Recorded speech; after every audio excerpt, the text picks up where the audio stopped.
శుక్లాంబరధరం విష్ణుం శశివర్ణం చతుర్భుజం ప్రసన్నవదనం ధ్యాయేత్ సర్వవిఘ్నోపశాంతయే. స్వప్నములు వాటి ఫలము.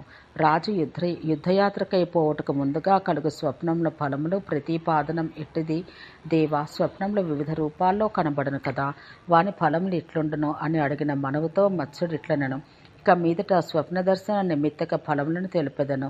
నాభియందుగాక అన్య అవయవాలందు తృణములు వృక్షములు మొలచుట, తలపై కంచపాత్రాధికం పడి పగలుట, తల బోడేగుట, నగ్నత్వం, మలిన వస్త్రధారణం, నూనెతో తలంటుకొంట, బురద పూసుకొంట, ఎత్తు నుండి పడుట, ఉయ్యలను ఎక్కుట, ఉడికించిన మాంసం తెచ్చుకొంట, గుర్రములను చంపుట, ఎర్రని పూలను చెట్లను ముద్దు పెట్టుకొంట, పందులను, ఎలుగుబంట్లను, గాడిదలను, ఒంటెలను ఎక్కుట, పక్వ మాంసములను, తైలమునో ఫలమునో తినుట, నర్తించుట, నవ్వుట, పెండ్లి జరుగుట, పాడుట, తంత్రి రహిత వాద్యములు మోగించుట, నదిలో స్నానమాడకపోవుట, గోమయ జలముతో, బురద నీటితో, మట్టి కలిసిన నీటితో స్నానమాడుట, మాతృగర్భాన ప్రవేశించుట, చితిపై ఎక్కుట, ఇంద్రధ్వజం పడుట, చంద్రసూర్యులు పడుట, దివ్య అంతరిక్ష భౌమోత్పాతములు కనబడుట, దేవతలు, విప్రులు, రాజులు, గురువులు కోపించుట, కన్యలను కౌగిలించుట, పురుషులతో సంభోగించుట, తన అవయవాలకు హాని ఎగుట అనగా రాలుట, విరుగుట, తనకు విరేచనం మగుట, వాంతి అగుట, దక్షిణంగా పయనించుట, వ్యాధి వచ్చుట,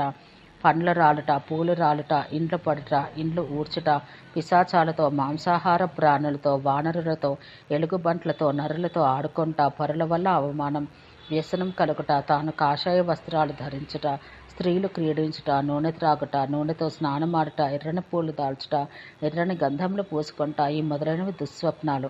వీరిని ఇతరులకు చెప్పక మరలా నిద్రించడం మంచిది. ఔషధి చూర్ణంతో స్నానం, తిలలతో హోమం, బ్రాహ్మణ పూజనం, వాసుదేవస్థుతి, గజేంద్ర మోక్ష కథాశ్రవణం చేయుటచే దుస్వప్న దర్శన దోష శాంతి అగును.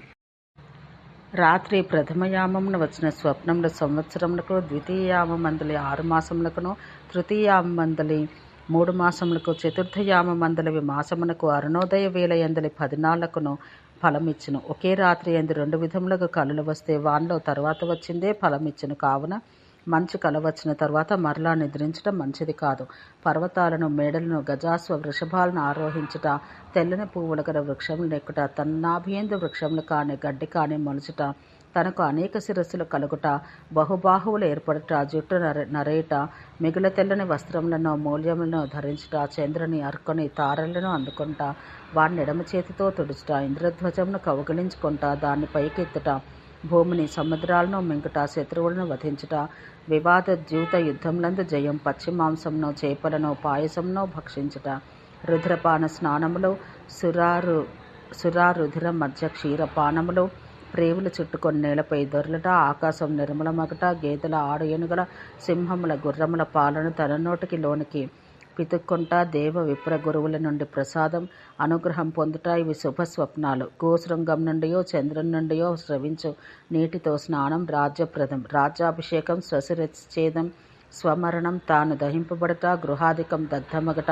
రాజలాంఛనాలు లభించుట, తంత్రీవాద్యాలు మోయించుట, ఉదకాన్ని ఈదుట, విషమ ప్రదేశాలను లంఘించుట, ఇంటియందు ఆడు ఏనుగులో, గుర్రంలో, గోవులో ప్రసవమగుట, అశ్వారోహణం, రోదనం, పరస్త్రీ లాభాలింగనములు, సంకెళ్లతో బంధనం అందుట, బలం పూసుకొంట, కాలమున జీవించి ఉన్న రాజులను, మిత్రులను దర్శించుట, దేవతార్చ మూర్తులను కాని, విమల జలమును కాని చూచుట శుభములు. అయత్నంగా ధనలాభమును, రోగికి రోగముక్తియు ఇట్టి శుభ స్వప్నాలకు ఫలములు. ఓం శాంతి శాంతి శాంతి.